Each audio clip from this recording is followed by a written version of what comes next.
Cara, assim, eu tô muito surpreso, então o nome dessa live é Quem é Renan Santos, e com este nome nós damos início a ela, tá? Quem é Renan Santos? Por que esse cara tá aparecendo em pesquisas? Quem é ele? E vamos começar nesses termos. Vamos lá. Prazer a todos que estão chegando aqui. Meu nome é Renan Santos. Eu nasci no dia 14 de fevereiro de 1984, na cidade de São Paulo. Meu signo é Aquário. Meu time é o São Paulo Futebol Clube, mas também gosto muito da Portuguesa de Esportes. Meus heróis são Jaspion, Ayrton Senna. Acho que são os meus dois heróis da infância. Foram Jaspion e Ayrton Senna. Mas também gosto muito do Ceia de Pegasus e do Wiki de Fênix.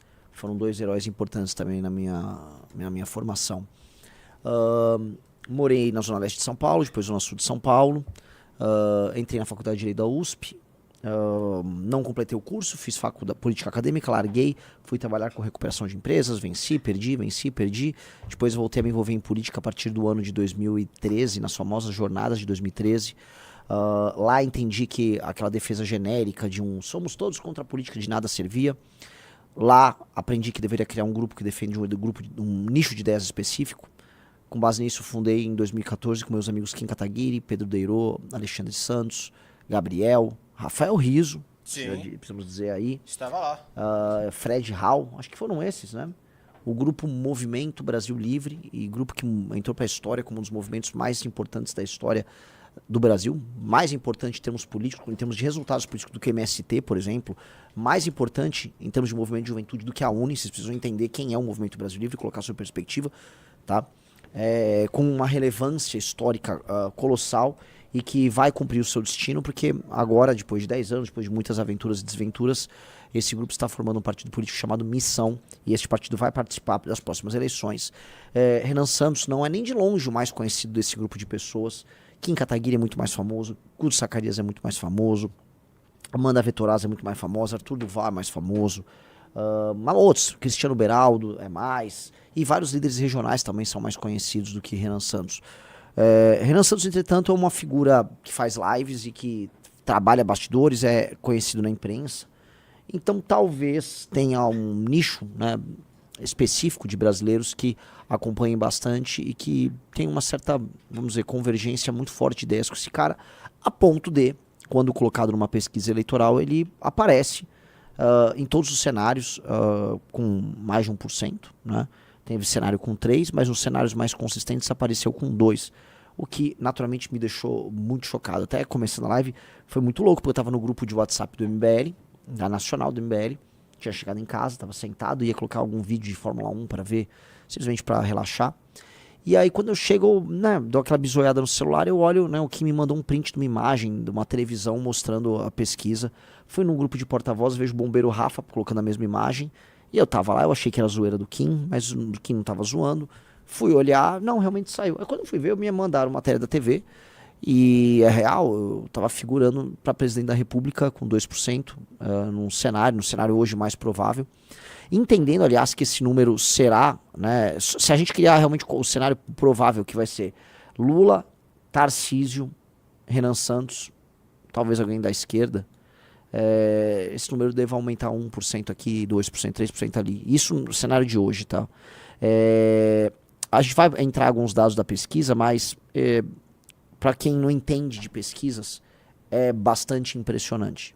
É bastante impressionante porque eu não faço campanha, eu sequer me divulgo como candidato a presidente, nunca tive essa, como eu posso colocar, essa pretensão. Sou super realista com relação ao meu tamanho, jamais imaginaria que isso ia acontecer. Eu fiquei até desconfiado que as pessoas estavam vendo, Renan, sei lá, vou colocar aí porque eu sou do Renan Calheiros, sabe?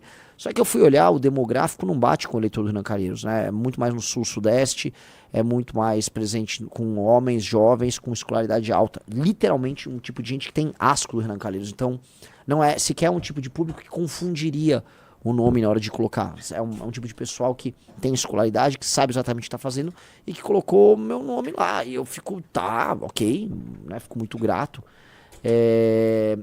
E nesse ponto eu inicio a live e coloco aqui. Isto é muito grande. Aí você vai falar, mas o Renan é grande? 2% é grande? Sim, é grande. Eu não sou, eu volto a falar, nem de longe um dos caras mais conhecidos do grupo, tá? Mas o fato de já aparecer aí denota um grande potencial. E o potencial é o seguinte, como nós não estamos abrindo hoje concessões para os mais diversos públicos, então nós não vamos falar, nós não estamos buscando agora falar com a tia do Zap ou com o tio do Zap. O homem boomer, tanto à esquerda quanto à direita, não será alvo do nosso trabalho.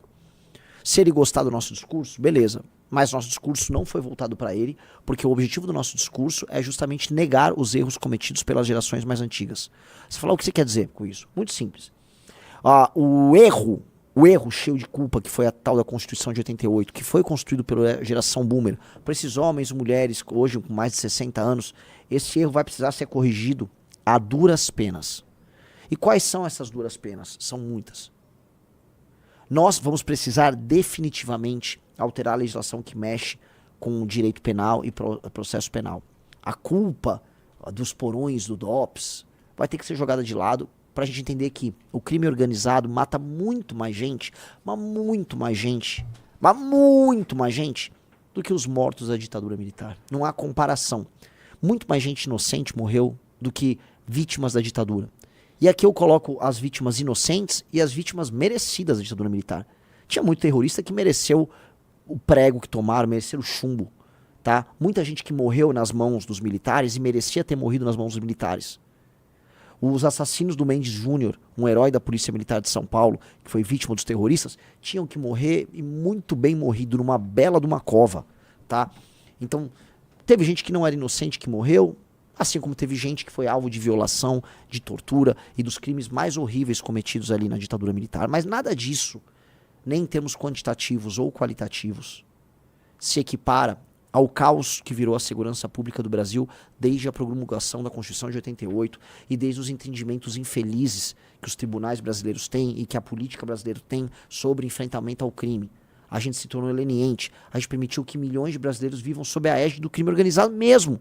Vivam com medo, vivam sob um terror constante. Que o crime organizado hoje, como o PCC, fature bilhões. Que operações da Polícia Federal aconteçam e, na prática, os envolvidos não vão ficar muito tempo na cadeia. Grupos como o do Comando Vermelho e congêneres tomando cidades inteiras como Fortaleza. É isso que vocês estão ouvindo. Fortaleza está nas mãos do Comando Vermelho. O crime organizado já tomou. Salvador, você tem uma guerra de facções. Se você fizer assim, ou fizer uma joinha, ou um V da vitória, você vai estar sinalizando eventualmente com uma facção, e aí vão ver sua foto e vão eliminá-lo. Natal, brigas e tiroteios envolvendo gangues das mais bizarras e diversas. Belém do Pará, a cidade, além de ser hoje um favelão na mão dos barbários, uma triste sina de um lugar lindíssimo que poderia ser incrível, é também um dos lugares mais perigosos do Brasil.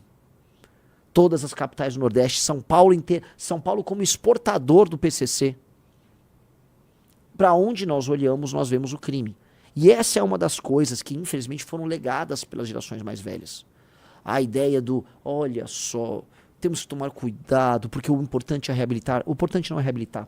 A partir do momento que uma pena é construída de modo a reabilitar o criminoso, a própria lógica da pena, a própria noção de função da pena, ela tem como objetivo, ou seja, ela tem como protagonista um criminoso. Ou seja, a pena é feita para dissuadir outro criminoso ou para reabilitar aquele criminoso.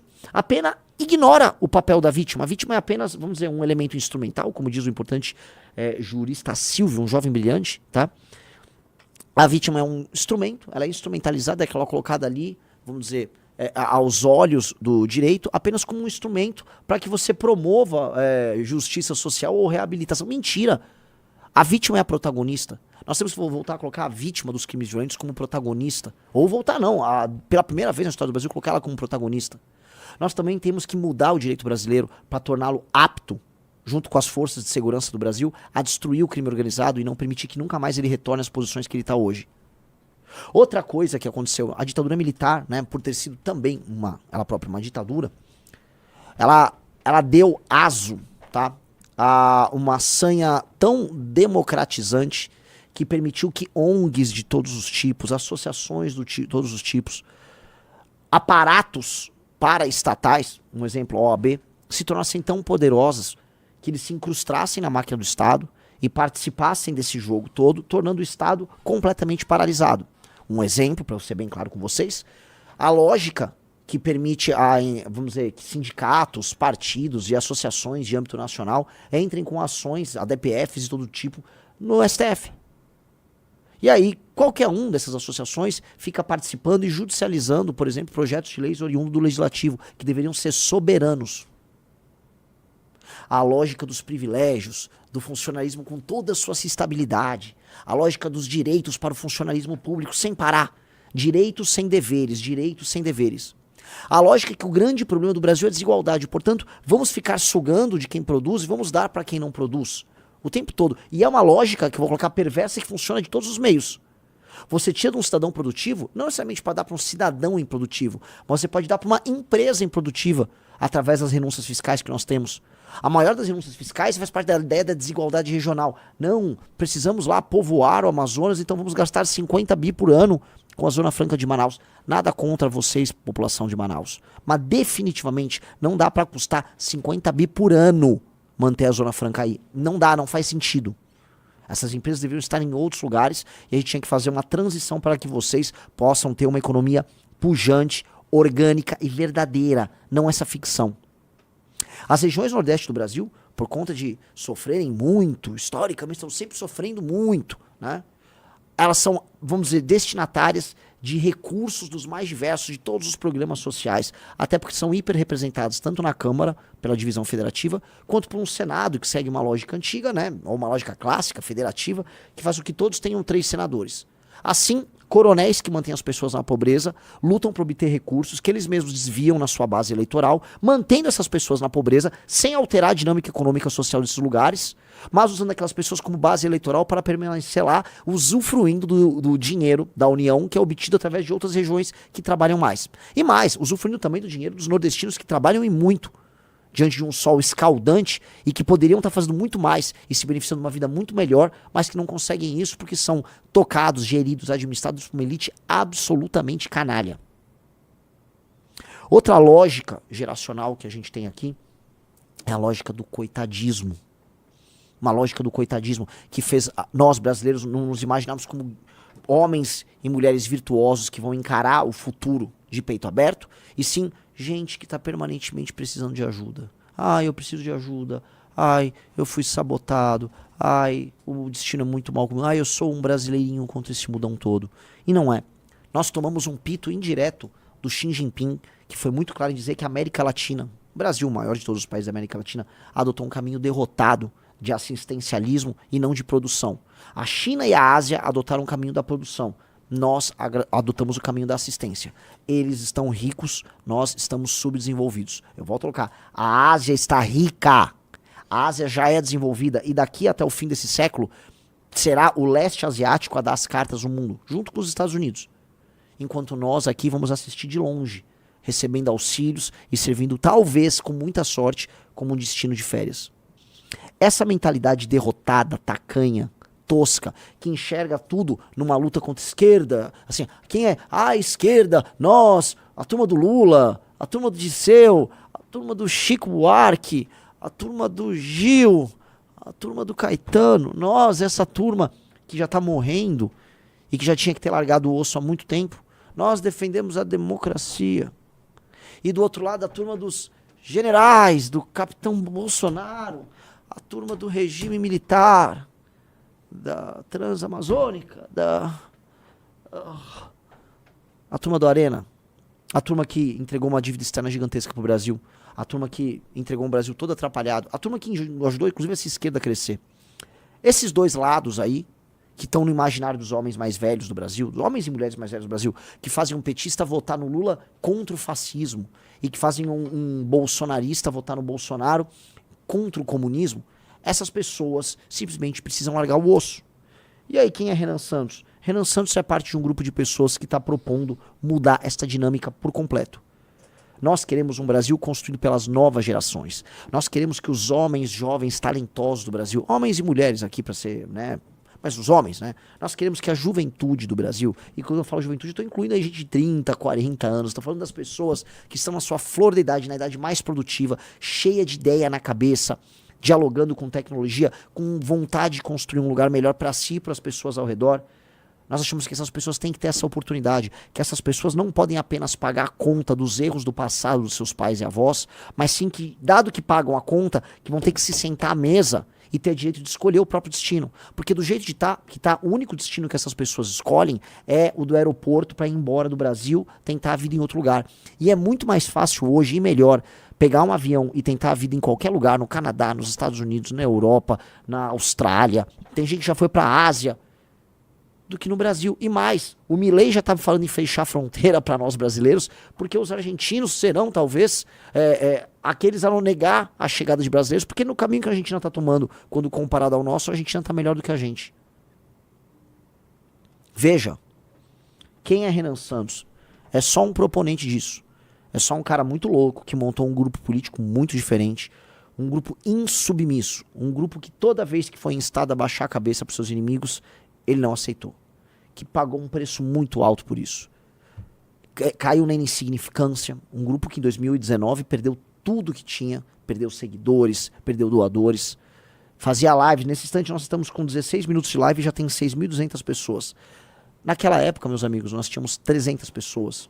Estou falando aqui, Riso, agosto de 2019. 350 pessoas. Tá?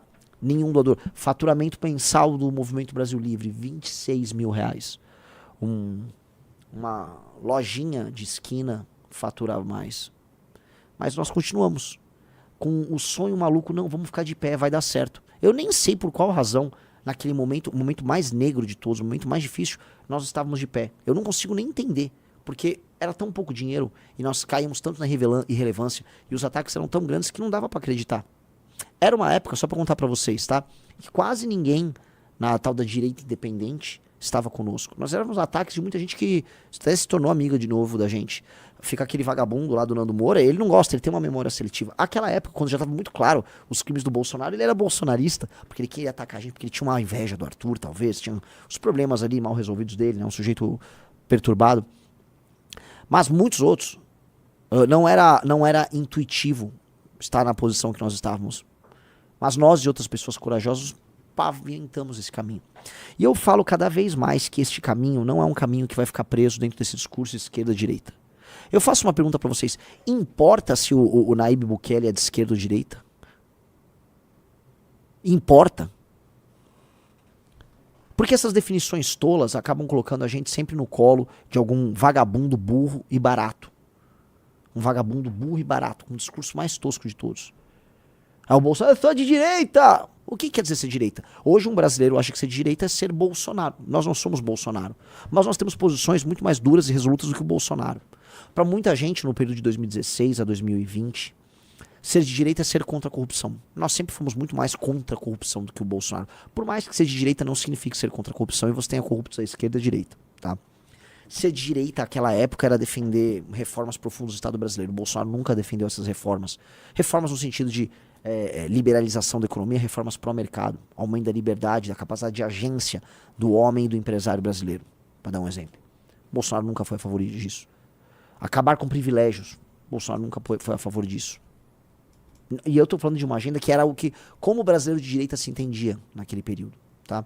Ah, certo conservadorismo, o Bolsonaro na terceira, quarta família dele, diferente, como sua família exótica, sua perspectiva de mundo exótica. É isso? Uma hora ele finge que é católico, outra hora finge que é evangélico. Né? Ser de direita para o brasileiro se tornou ser Bolsonaro. E nós não somos Bolsonaro.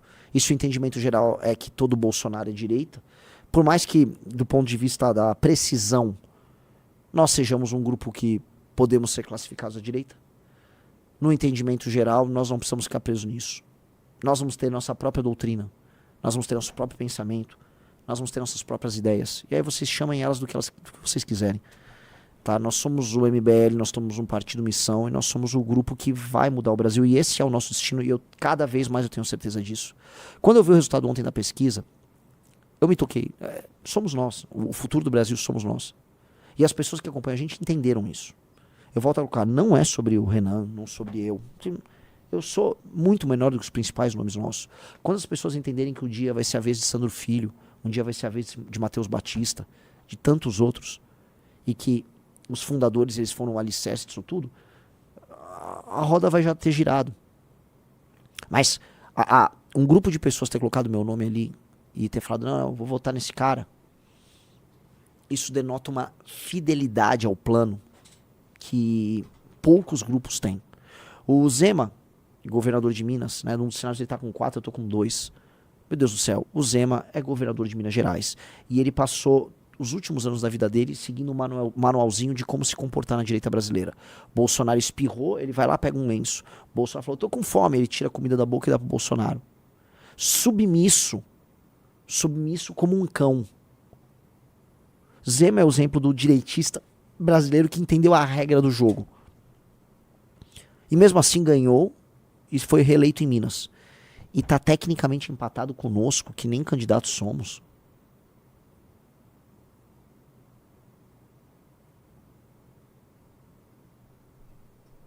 Isso é muito bizarro. Isso quer dizer que se nós fizermos alguma campanha, nesse cenário que vocês estão vendo aí, que é o cenário 1 estimulado, tá? Que é o cenário hoje o mais provável, se eu me esforçar um pouquinho, eu busco esse Zema, eu passo ele. E se a gente aumentar o nosso conhecimento e levar o nosso discurso pro resto do Brasil, eu não acharia loucura a gente começar a buscar os 6, 7, 8, 10%. Até porque este cenário aqui, ele pega um determinado Tarcísio, um Tarcísio com apoio do Bolsonaro. Diante de 2 outros nomes da direita, ali tem o Zema e ali tem eu, é muito estranho falar em primeira pessoa ali, né? Tem o Renan Santos da Missão, eu, que são nomes, vamos colocar aqui, bem menos conhecidos. O Zema é bem conhecido, eu sou menos, mas com potencial de crescer e roubar a eleitoral do Tarcísio. Eu volto a colocar, o Tarcísio não tem muita coisa para mostrar aqui no estado de São Paulo. São Paulo nem de longe é um dos melhores estados em segurança. São Paulo nem de longe é um dos melhores estados em educação. Tarcísio só leva fama. Um dia pintaram ele, esse cara faz muitas obras. E aí desenharam esse Tarcísio, entregaram aí, e fica todo mundo achando que o cara é uma das 1000 maravilhas do mundo. Não é uma das 1000 maravilhas do mundo.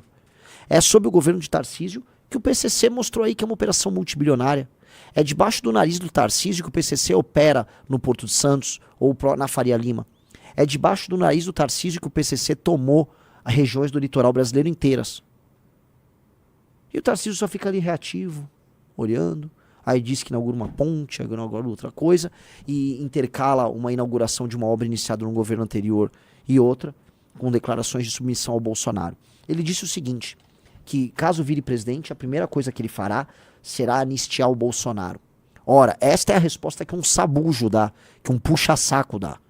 Tarcísio se comporta como um sabujo e um puxa-saco. Bolsonaro, vou correr para anistiá-lo. Não, Tarcísio tem pessoas muito mais importantes a serem anistiadas e libertadas. E eu não me refiro à turma do dia 8. Eu me refiro a moradores de favelas ao redor do Brasil. Estou me referindo aqui a mais de 20, provavelmente coisa de 25 milhões de brasileiros que vivem sob a égide do crime organizado. São esses que você tem que libertar. Mas você não vai libertar. Quem vai libertar, se eu for candidato, serei eu. No primeiro dia de mandato, eu sequer vou ficar lá recebendo a faixa, vou mandar o Carratu buscar a faixa do Lula. A gente vai buscar aquela faixa, vai mandar lavar. Lavar bem, vai tirar aquele cheiro horrível de cachaça. E nós vamos pegar um avião e encontrar o governador do Rio eleito pela missão, Bombeiro Rafa, com seu vice, Sargento Martins, o bruxo. Vamos encontrar as forças de segurança e vamos, conforme previamente combinado e construído a estratégia, nós vamos invadir e tomar a primeira das favelas e libertar as pessoas. E ali, na primeira operação, que vai acontecer no dia 1º de janeiro de 2027, o jogo vai começar. Nós vamos eliminar o crime organizado daquela favela, nós vamos instalar uma base policial, nós vamos abrir vias, vamos derrubar algumas vielas, vamos abrir as vias, vamos dar espaço para as pessoas morarem, vamos construir habitações para algumas pessoas que terão suas casas derrubadas, habitações temporárias até que o programa habitacional as aloque num prédio decente para que elas morem. Nós vamos começar imediatamente a construção de uma escola sob o controle da polícia para que aqueles jovens que costumam ser recrutados pelo crime organizado, que são a mão de obra barata do crime, tenham referência masculina, tenham esporte, tenham treinamento técnico para arrumar um emprego decente. E aquela escola é um recado para todo mundo. Começou um Brasil diferente. E é isso que nós precisamos fazer. Não é ir lá para Brasília, ficar andando com os dragões da independência, com o Rolls Royce que o Getúlio andou, nada disso. Não vai ter cerimônia, porque a gente não tem o que comemorar. Então nós não vamos, num governo nosso, gastar nosso tempo anistiando o Bolsonaro. Se o Bolsonaro for preso, veja só, ele causou essa treta pra ele. Não é problema nosso. Até porque o Bolsonaro, se dependesse dele, me prenderia. Então eu não teria, vamos dizer, grandes pruridos para ficar gastando tempo e capital político soltando esse cara. Muito pelo contrário, tá? Nossa conversa com o Xandão seria outra. Porque se o Xandão decidir se intrometer nos assuntos, ele vai ter um problema institucional com esse governo. E ele ou qualquer um que impedir a gente de se realizar vai estar tomando uma escolha política muito dura e muito séria. E o nosso governo vai ser muito claro. Ele vai ser um governo eleito com uma agenda muito clara e muito específica. E ele espera, dado que essa agenda está pautada pela Constituição, esse governo vai esperar que essa agenda seja respeitada. E vai fazer valer esse direito. Mesma coisa com o Congresso e mesma coisa com governadores que têm relação com o crime organizado e que vão tentar lutar contra a implementação da lei e ordem no Brasil. Estou falando disso de maneira muito respeitosa, porque eu tenho certeza que os homens nas posições institucionais vão decidir tomar as posições institucionais mais sérias e mais corretas. E esse é o nosso papel. Então, Tarcísio Gomes de Freitas, se você sonha em se tornar presidente da República para que o primeiro ato, no teu primeiro dia de mandato, seja salvaguardar, soltar um cara que vai ficar o quê? Andando no palácio te dando ordem? Que é isso que o Bolsonaro vai querer fazer, que é o que ele já faz com você no teu governo, que é o que ele faz quando ele sobe no caminhão de som. Se isso você acha que é o que um homem público tem que fazer, isso mostra muito mais que você não é um homem a serviço do Brasil, mas você é um homem a serviço do Bolsonaro. Como você já foi um homem a serviço da Dilma, um homem a serviço do Moreira Franco, um homem a serviço do Temer e um homem a serviço do Bolsonaro. E agora, inclusive, um homem a serviço do Ciro Nogueira e do Kassab. Definitivamente você não está a serviço dos 25 milhões de brasileiros que vivem sob a égide do crime organizado. É ou não é? E nós vamos recrutar os homens de bem de todo o Brasil para participar do governo. Todo mundo será. E não importa, inclusive, visão de mundo. Se eventualmente tiver um nacionalista mais à esquerda que fale, Renan, quero participar do projeto de aumento de complexidade industrial do Brasil, seja bem-vindo. Entenda que nós temos nossos princípios, nossa perspectiva, e se você respeitar isso e tiver boas ideias a agregar, você será muito bem-vindo. Tenho certeza que nacionalistas à direita e à esquerda, por mais que tenhamos discordâncias aqui e ali, e entender o que foi o nosso projeto que ganhou, eles serão muito bem-vindos para somar na construção desse Brasil sério. Eu tenho certeza que homens, já citaram outro dia o Rubão, já citaram o Ciro, meu Deus do céu, que Ciro, que é o... Até o Ciro Gomes tem algumas coisas que são legais. Ele é um cara que tem um espírito público. É o Aldo Rebelo. Tenho certeza que se a gente convocasse eles a participar desse enfrentamento ao crime organizado, eles aceitariam. Você tem alguma dúvida disso, ô Riso? Não. Então quem tiver espírito público será bem-vindo. Tendo espírito público, será bem-vindo. Nós vamos construir. E entendendo essas premissas. A premissa de um governo da missão é uma premissa de um Brasil novo. Um Brasil muito diferente. E é uma ruptura com os consensos das gerações anteriores, sim. Nós não temos compromisso com as guerras da geração que vivia, eu estou do lado do MR8 e dos comunistas, ou não, eu estou do lado da Arena e estou do lado dos militares. Nós não temos nada a ver com isso. Nós ficamos com a conta para pagar dos militares e nós ficamos com a conta para pagar dos comunistas. Todos eles nos deram uma conta para pagar e um país todo fudido. Eles deram isso pra gente. Tá? Nós não temos direito a nada, não sobrou nada pro brasileiro. A nossa geração sobrou uma conta, um boleto pra pagar. E eu sei que fazer piada de boleto é piada de millennial, né? Mas eu sou um millennial, então sobrou um boleto pra pagar. Sobrou uma pemba aí pra gente. E cabe a gente falar, se a conta é minha, quem paga a banda escolhe a música. Isso é tão óbvio. Isso é tão óbvio.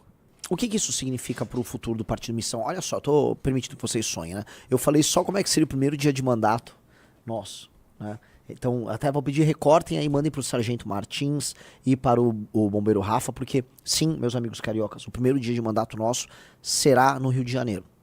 Dia 1º de janeiro de 2027, enquanto as pessoas estarão de ressaca após comemorar o Réveillon, né, do dia 31, lá na praia de Copacabana. Aí, meu irmão, esculacha aqui na praia. Todo mundo bêbado, tá? A galera do BOPE, da PEMERGE, do Patamo, tá? Eu vou ver até se é possível a fazer uma cooperação com o governador de São Paulo eleito para batalhão da Rota participar da operação, convidar, se possível, membros de outras polícias ao redor do Brasil para participarmos da primeira operação de tomada de uma favela e libertação dos brasileiros que lá vivem das mãos do crime organizado. E aí, todos eles não vão participar de nenhuma ressaca. Peço desculpas aos amigos das polícias, vocês vão tomar água, vão estar tudo bem e preparados para um primeiro dia mágico na história do Brasil, para a representação de um novo pacto, tá? Só pra te corrigir, você tá muito apressado. A posse é só dia 5, agora. Ah, mudou? Mudou. Ah, então meus amigos das polícias, especialmente a Polícia do Rio de Janeiro, podem comemorar o Réveillon, só não vão viajar pra longe, que precisamos de vocês bem treinados e prontos pra uma operação, tá? Fica aí a dica, tá? E será isso. Nós vamos, no dia 5, iniciar essa operação. E 5 vai estar o marco desse novo Brasil. Eu tô falando essas coisas que eu preciso que vocês comecem a imaginar. Vocês estão imaginando isso aí na cabeça? Vocês vão começar a imaginar. Ó que Brasil diferente. Ó que lógica diferente. Tá? Nesse primeiro mês, outra coisa que nós vamos fazer é, nós vamos escolher a cidade no interior do Nordeste, que nós vamos montar uma pequena e econômica sede administrativa do governo federal. Haverá uma sede administrativa do governo federal do Brasil no interior do Brasil, especialmente no sertão do Nordeste. E lá nessa capital administrativa, o presidente da República vai despachar pelo menos uma semana todos os meses. Ele vai despachar de lá para afrontar as oligarquias que mantêm aquelas pessoas naquele estado de pobreza e coordenar as forças produtivas da agricultura, do serviço, da indústria, de modo a gente começar a levar desenvolvimento econômico em escala para a região. Significa o seguinte, chega de ver ali a região do Nordeste como basicamente um saco de gato em que você vai dar umas bolsas ali, não. Vamos ver essas pessoas como protagonistas na geração de emprego e renda no Brasil. E aí esse Brasil que a gente está falando não vai ser o Brasil em que nós vamos discutir se, olha só a migração para o sul. Não. Eu vou querer ver morador de Petrolina falando, olha, eu quero passar aqui em Petrolina a lei do Matheus Batista, porque tem tanta gente se mudando aqui para Petrolina por conta do desenvolvimento econômico, que a cidade começou a favelizar demais. É isso que eu quero ver. Eu quero ver o atual morador de Petrolina, que está enriquecendo, preocupado que está migrando gente em massa. Tá? Ele preocupado com razão, e nós vamos ajudar ele a ter o melhor desenvolvimento urbano possível para a cidade de Petrolina, ou para Juazeiro, e para todos os produtores rurais e produtores industriais que vão ter nessa região. Esse será um dos focos do nosso governo. Outro foco óbvio do nosso governo, dado que o Brasil estará em crise, é organizar um gigantesco pacote de reformas econômicas, muito similar ao que o Milei fez na Argentina, tá? Para impedir o Brasil de quebrar. E aí vai doer em muita gente. Vai doer em empresário que vive de renúncia fiscal, mas vai ter que entrar no game. Vai doer no alto funcionalismo, vai doer em prefeito vagabundo, vai doer. Vamos ter que mexer em interesses de membros do setor e agentes do mercado financeiro brasileiro que querem viver só de renda também. Vamos mexer do privilégio, vamos mexer em gasto primário estúpido, vamos mexer em gasto mal feito. Vamos projetar, tá, o fim dessa subida desenfreada dos gastos públicos que nós estamos tendo, para que aí, cortando o gasto de um lado, a gente diminua juros do outro, ajuste contas, pare de aumentar imposto e passe a pensar em como baixar imposto no Brasil. E serão reformas que vão, novamente, trazer muito ódio contra esse governo. Só que será o ódio dos homens a sabotar o nosso governo, que serão todos esses agentes ligados a lobbies que vivem de mamata no orçamento federal, eles e o tráfico de drogas, ou seja, eles e o crime organizado juntos, enfrentando o governo que tem uma agenda nacionalista e pró-Brasil muito clara.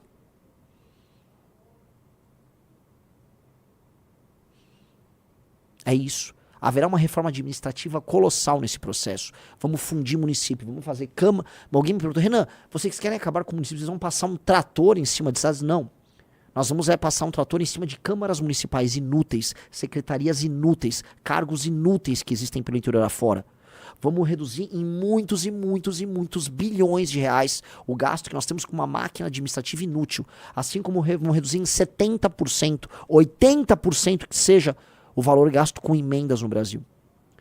Isso vai dar um espaço orçamentário nosso que, concomitantemente à queda dos juros, que a gente vai ter que será natural num processo como esse, vai dar um pouquinho de espaço para investimento no Brasil. E aí o bicho pega. pensando em investir com marcos regulatórios sérios que permitam a construção e investimento em infraestrutura e trazendo, tá? E aí, assim, nós temos que fazer um jogo pragmático. Investimento americano, chinês, ou fazer o jogo que interessa. Quem será o polo de poder internacional que topa jogar com a gente conosco como soberanos, e não como um parque de diversões, como a gente vê com o Trump falando em terras raras, ou como a China falando em fazer ferrovia aqui. Não. Vamos tratar isso de maneira soberana, como adulto na sala. Trazer investimento gringo e fazer investimentos internos competitivos. As construtoras vão ter que ter prazo para entregar as obras, porque se não entregar a obra no prazo e vier com aquele papo, não, vou fazer um aditivo no contrato, que é aí que tá a corrupção, cara, vocês vão ser presos. De maneira muito clara, vocês vão ser presos. Construtora que vier com essa malandragem, como todas fazem as obras públicas, vocês serão presos. Pegou o contrato de uma obra, vai ter que entregar a merda do contrato da obra e a obra no prazo. Não entregou, vai dar merda. Como o Alisson Alves disse, vamos pegar a Marina Silva. Marina, você gosta da floresta? Eu vou te mandar pra uma floresta no Quênia. Eu vou te mandar pro Congo numa floresta. Floresta no Brasil, a gente cuida do nosso jeito, tá? E a sua desculpa de que você cuida de floresta não será suficiente ou vai servir de manobra para que o interesse das ONGs que você gosta sejam atendidos e aí o Brasil não explore, por exemplo, petróleo na margem equatorial.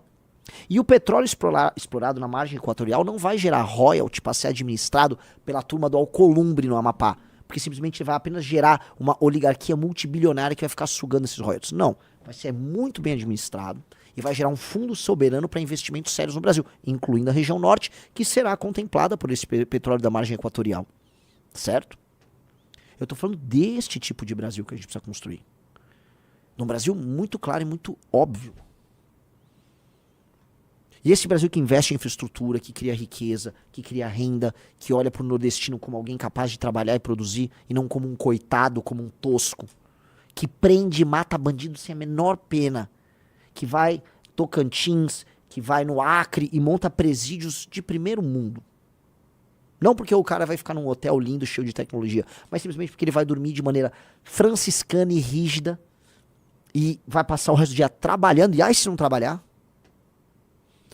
que vai libertar os mais jovens e os mais pobres dessa periferia da tristeza de não ter tido um pai, porque muitos desses jovens hoje não têm pai e caem no crime por conta disso, mas também da falta de possibilidade ante uma escola ruim e da presença do crime organizado. E, cara, vamos ter um primeiro ano de mandato que seria único e inigualável na história do Brasil. Se não for pra gente fazer o maior governo de todos, pra que vale estar nessa história? Estamos construindo história a cada momento. Nós fizemos o impeachment da Dilma Rousseff, fomos protagonistas e líderes nesse processo, ajudamos e fomos fundamentais na prisão do Lula durante a Operação Lava Jato, organizando manifestações, convencendo pessoas. Fomos fundamentais em passar reformas como a da Previdência. Fomos fundamentais em andar com agendas das mais diversas, como por exemplo a PEC do Teto. Fomos nós os maiores promotores no debate público da PEC do Teto, também da reforma trabalhista. Ou seja, nosso nome já está na história. Quem já fez história tantas vezes e nunca se vendeu, vai fazer mais história ainda agora que tem um partido político. Lembrando que Bolsonaro não conseguiu, nós conseguimos, e batendo todos os recordes de prazo, de número de assinaturas. E vamos, no fim do dia, se chegarmos à presidência, entregar um Brasil de primeiro mundo. Se você gostou desse vídeo, se inscreva no canal Voz Livre. Não se esqueça de ativar as notificações e deixar o like. Te vejo no próximo vídeo.